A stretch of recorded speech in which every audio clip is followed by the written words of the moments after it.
year was 2027. Advances in biotechnology were helping people improve their physical and mental abilities to an amazing degree. Provided, of course, they had enough money. A new breed of people was emerging, half human, half machine. And in Detroit, at least, not everyone was happy to see it. I'd just landed a job as head of security at Sarif Industries, a cutting-edge biotech firm. David Sarif himself handpicked me for the job, said he needed me to keep his people safe.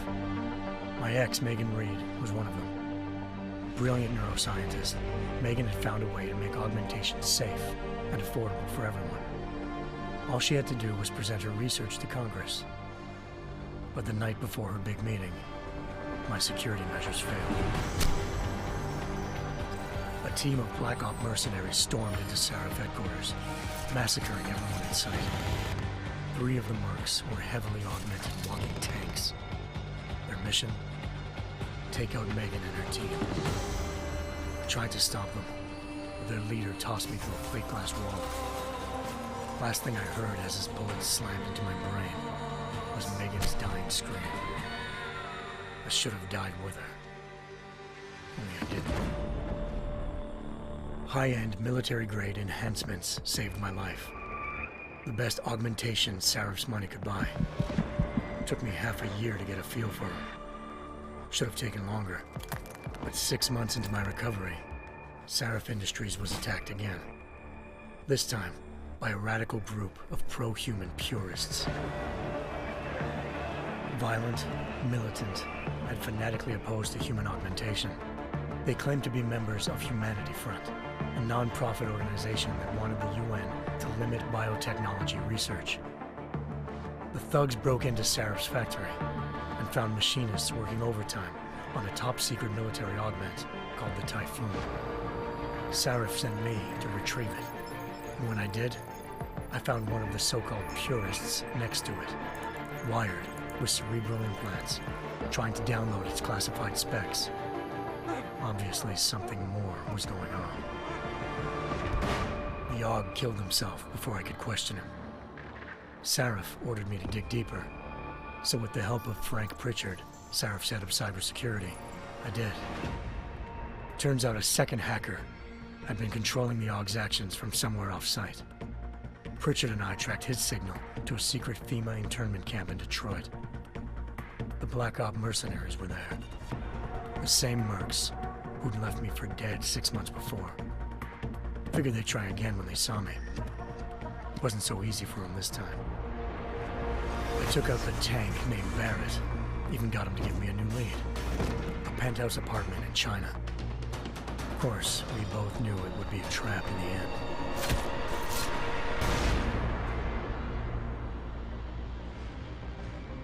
Hengsha Island, China.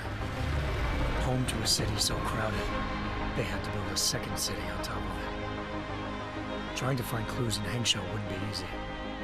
Lucky for me, I wasn't alone. Farida Malik, Sarif Industries' ace pilot, had lived in Hengsha before. A good person to have on your side. She knew enough about the place to get me around. Malik dropped me in the lower city, close to the penthouse Barrett had told me about. Bell Tower Associates, a private security firm under contract to the Chinese government, had agents tossing the suite when I arrived. Just not for the reason I'd been expecting. Turns out the man who lived there was a criminal hacker named Van Bruggen. The same hacker who'd been remotely controlling the AUG in Sarif's factory. Van Bruggen's panicked decision to force the man to commit suicide had been a mistake. Now his mercenary partners were gunning for him, and I needed to find him before they did. Locating Van Bruggen meant playing nice with the Triads, Hengsha's organized crime lords. They had the hacker holed up inside a low-rent capsule hotel. By the time I found him, Van Bruggen had no qualms giving up the woman who hired him. Zhao Yunru, president of the Taiyang Medical Corporation. According to Van Bruggen, Zhao wanted to monopolize the augmentation industry and had hired Black Op mercenaries to destabilize her competition. Sarif Industries was at the top of her list. To prove this, I needed to get inside TYM and grab a surveillance hologram off a server. I suspected Van Bruggen was hiding something when he told me this, but nothing could have prepared me for what I saw. Megan wasn't dead. She and her 4 best researchers had been kidnapped, spirited away somewhere while their kidnappers made it look like they were dead. Desperate to learn more, I confronted Zhao in her penthouse. She claimed to be a pawn in a bigger plan, and hinted at a group so powerful it controlled global interests at a whim. Then she slipped into a panic room and hit the alarm, forcing me to make a very quick exit. I figured Zhao was lying, but part of her confession made sense. David Sarif had been worried about his people. So worried, he'd required all of them to have subdermal locator devices surgically implanted.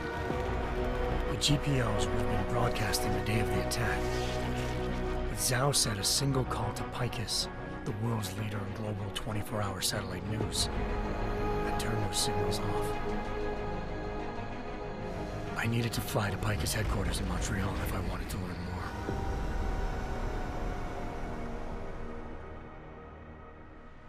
Eliza Cassan, Picus Communications' First Lady of News. Malik thought I was reaching when I told her Eliza was involved in this. The world's most famous news anchor, working with a mercenary hit squad. But when I confronted Cassan in her office, she freely admitted to jamming Detroit's satellites the night Megan's team had been taken. Said she's just been following her commands. I suspected she wanted to say more. But Black Op mercenaries showed up looking to shut us both down. And just like that, the Eliza I'd been talking to disappeared. The Mercs were led by an augmented killer I'd crossed paths with twice before, Fedorova, a woman who'd made silence her best friend.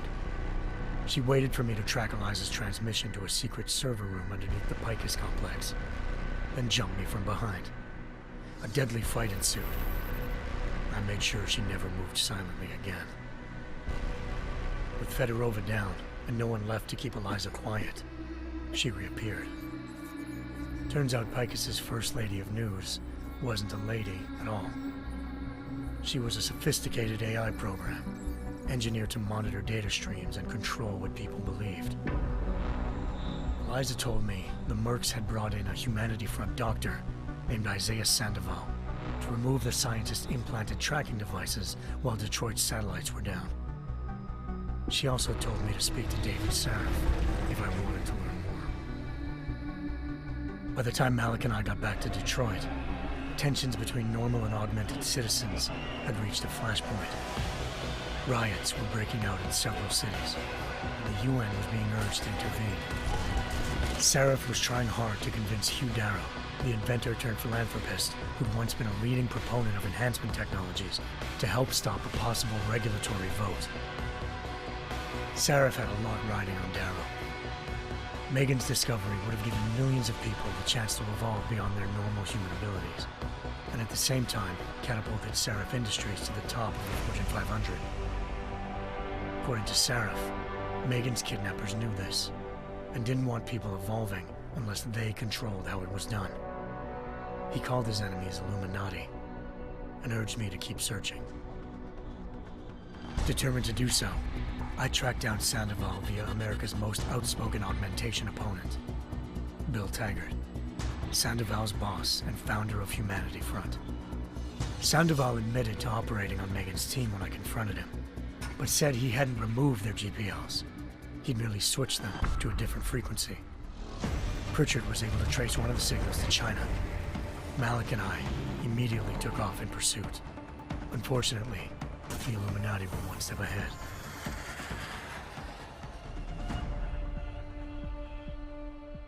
Ambushed. Shot out of the sky by Bell Tower Associates, seconds after entering Hengsha's airspace. Malik's piloting skills saved me. After a tense and bitter struggle, I escaped into Teebor, Hengsha. The tracking signal I was following led straight to the Triads, or more specifically, to the augmented arm of Tong Si-hung, leader of a gang of augmentation harvesters. Tong said they'd taken the arm off a corpse, which Bell Tower had left at their door, meaning at least one of Sarif's scientists was dead. Maybe not the rest of them, though. Tong pointed me to a port used for human trafficking and helped me slip aboard a bell tower ship. It was sailing to Rifleman Bank Station, a military base in the South China Sea. Bell Tower was holding kidnapped civilians as prisoners there, and using them to perfect the Chiron Project, a human-computer interface that left most of its test subjects dead. My search for Megan would have ended then, if not for a mysterious ally named Quinn. In exchange for my help exposing Bell Tower, he slipped me aboard a second ship headed to Singapore and an Illuminati-run biotech facility called Omega Ranch. 3 of Serif's scientists were there, forced by their captors to create a technology capable of remotely shutting down augmented abilities. Thanks to an emergency recall notice issued by the World Health Organization, millions of people all over the world already had the biochip installed. With the help of the scientists, I tracked Megan to a private section of the ranch. There, I ran into Yaron Namir, the walking tank who'd put a bullet in my brain the first time we met. He'd teamed up with Zhao and was hoping to catch me off guard. Their little ambush didn't work. I found Megan in a suite belonging to Hugh Darrow, the billionaire philanthropist who'd Sarif had called on for help. Darrow had convinced her to go along with the biochip plan by promising to sabotage the tech. As she was explaining this, Darrow appeared in a global broadcast, telling the world that augmentations would be the death of mankind. Then he activated the biochips to prove his point. All over the world, augmented people flew into a killing frenzy. Darrow had betrayed everyone, and it was up to me to set things right. To do it, I had to reach Panchaea, a massive installation in the Arctic Ocean. As I raced through corridors built by an all-augmented workforce, I saw death and destruction firsthand. By the time I shut down Darrow's broadcast, I knew the damage he'd done. Still, humanity's future remained unclear. How would the world react to this sabotage? Would people ever regain their faith in augmentations again? What would be the Illuminati's next move? Only time could give us the answers.